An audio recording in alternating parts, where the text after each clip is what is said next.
Hi, this is Micornus, the leader and the founder of Church Governance Solutions. Today I want to deal with internal challenges of established churches, the challenges that you find in established churches and that are internal in those churches.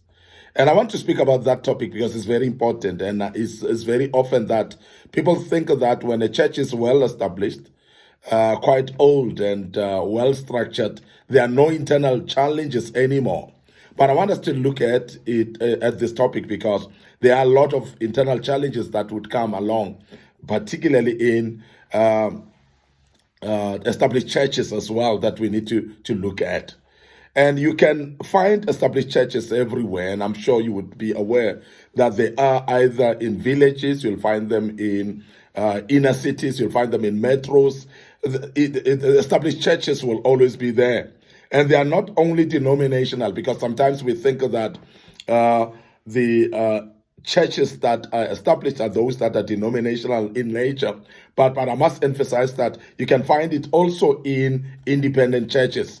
You'll find that in Pentecostal churches as well. We have seen in Baptist churches. We have seen in evangelical churches as well. And holiness Episcopal churches as well. And faith-driven churches and many other different structures of churches. You will find established churches as well. And there are what we call internal challenges in those churches. And that's what we want to speak about today. Now, I want you to also realize that mostly you'll find that those type of churches that are well established, you find them in different areas.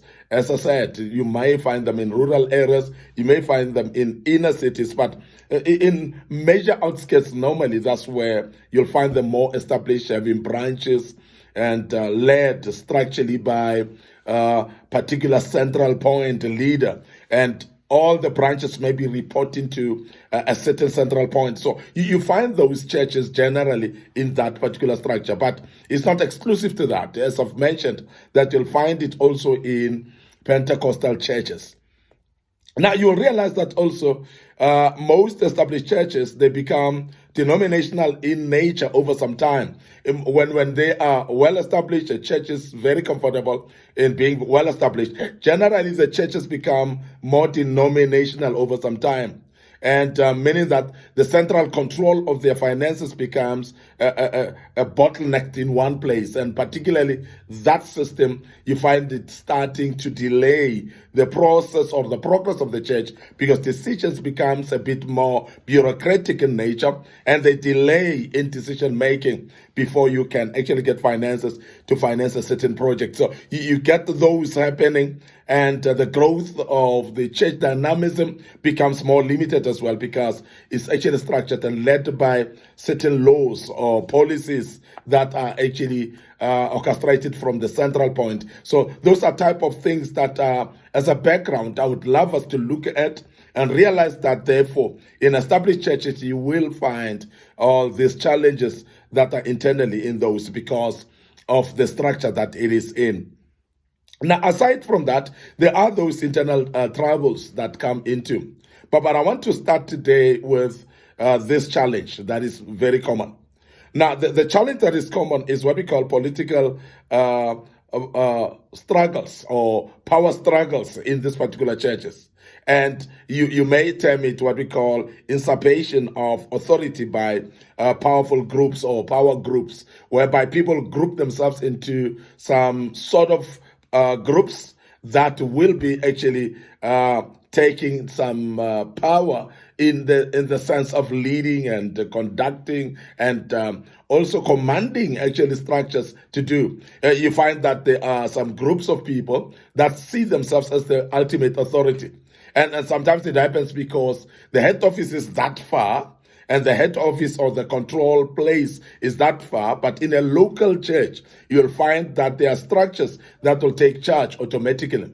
And those local structures, they would actually run things their own way. And therefore, political problems start off. And that is why you'll find feuds amongst the people, sometimes conflicts amongst groups of people, to even an extent of fighting fist fights, sometimes to an extent of even fighting physically. You've seen that in some of the churches, and some of them are actually fighting for the purse of the church to an extent that they would love to even kill each other. And that's to the extent that sometimes it goes to. And those are what we call usurpation of authority by power groups. And that's what you can call political power struggles in those particular churches. Now, the second challenge that is very common as well in established churches, you'll realize, is what we call policy of elders having more say than the pastor. And this is something that is very, very crucial and very key. And we have seen it in churches that are more episcopal in nature. And you would have seen that as well in churches that are more Presbyterian in nature as well, whereby the elders will be more having say or more powerful actually in that particular church more than the pastor.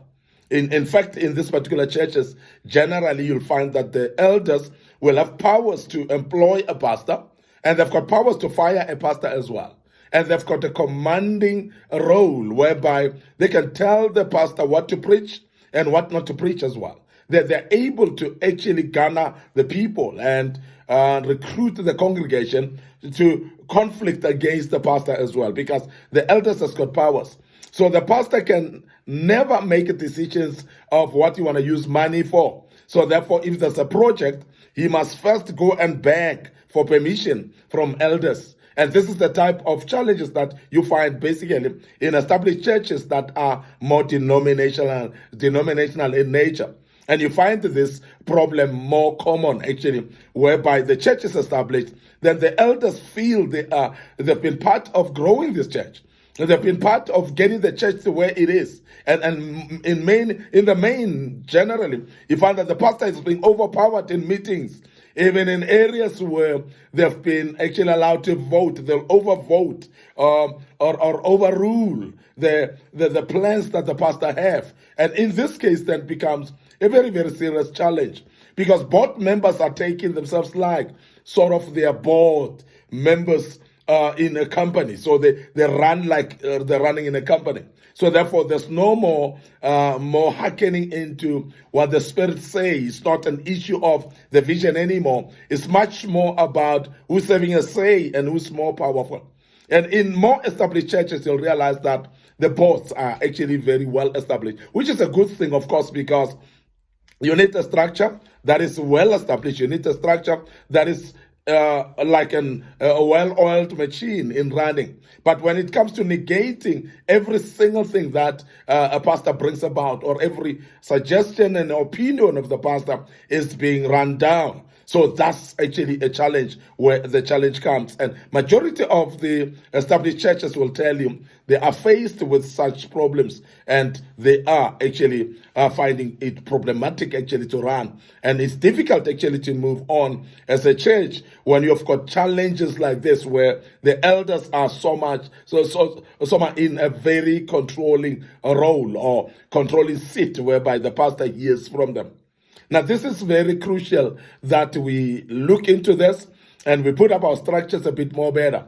In churches, even when a church is established, we need to get the structures set up in a way that the pastor would still have a voice, will still have an opinion that he can bring forward, or actually the leading opinion. Because remember that a pastor in Pentecostal particularly is a visionary. It's somebody who the vision came by and who God spoke to when it comes to the vision. So in that regard, therefore, you still need somebody who would actually give a visionary support, a visionary direction. But where you find that elders are having more power, because the policy says so, you find that the vision may actually be left without attention, because nobody is leading the vision anymore, and decisions are made basically on the power of who can speak more, particularly on the policy that the elders are the most powerful, even above the pastor. The other challenge that is of common in established churches that I would love just to bring about here is what we call heavy debt related, or a heavy debt burden of building projects. Now, this is whereby a church, while they want to build, some go to get loans, some go to get bank bonds, for instance. And as they borrow the money, and then they are trusting that they will be able to pay back, then you find that the people are not committed enough to contribute towards payment or repayment of the bond or the borrowing. That becomes problematic. And I'm sure you have seen churches that have got structures that have been built. And some of them have actually requested developers and that would come and develop the area, build the church for them, and promise that will pay every month back. And you find that because of now the issues of the church, people not contributing anymore, people not committing to the commitment of paying back, then the money is not enough to pay back. And most of the churches, you find them being overburdened. And some go to an extent whereby the developers will come and claim a stake in the church. They'll come and claim a share in the church. Or some of the churches get to a place where even the people lenders that have lended the money end up wanting to auction the same church or auction the building itself. And that becomes very problematic. And that is why, as Church Governance Solutions, we would like to advise churches that when you build a structure or build a church, rely on the contribution of your own members. Or rather, if you have got donations, let it be donations, not be borrowings. Let it be donations, not be loans that you're supposed to be paying back, because you may not be able to pay back. Because the problem is whereby you don't have consistency of membership that you will trust and believe in. Because remember that people in churches, they've committed because of their own volition. You don't pay them, of course, of them being part of the church. So they've decided to become part of the church. They've decided to become members. And then they can decide tomorrow not to become members anymore. The very same people that you've committed the debt to for them to pay back, they may tomorrow find themselves relocated to other places where they're not part of your church anymore. They may tomorrow, having walked out of your church because of conflicts that they have with others in the church and not being part of your church members anymore. And you may find that the people that come into the church may not be committed to the debt that they find being there already because they've never been part of the initial arrangement of the debt. So that's something that I want to emphasize, that be careful, Pastor. Don't over-indebt yourself when it comes to building structure.